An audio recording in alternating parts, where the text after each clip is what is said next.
The Minister of Works and Housing, Babatunde Fashola, has absolved the federal government of any blame for not providing temporary shelters for citizens in vulnerable flood plains, maintaining that it is the responsibility of state and local governments.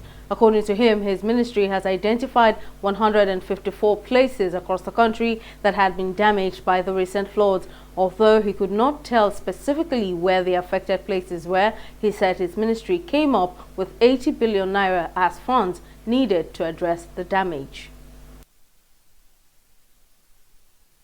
Compile the list of assets in terms of roads, bridges that have been damaged, and what the nature of damage is. All of these are being photographed, filmed, documented, and we are currently compiling it.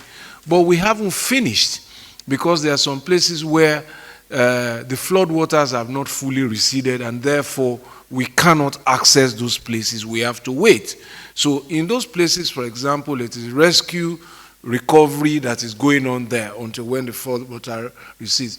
But just as I shared with my colleagues in council this morning, which necessitated the long discussions and why our meetings lasted this long today, the fact that we have been able to identify 154 places where transport infrastructure by way of roads and bridges have been damaged or impaired that have to be restored on an emergency basis.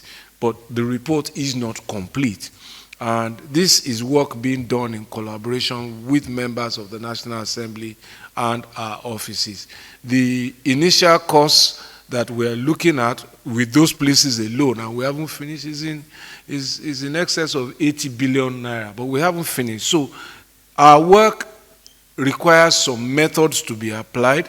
So just to reassure Nigerians that government is working not only to provide relief, which my colleague will deal with, to provide rescue, but also we're already in the process of preparing restoration and replacement.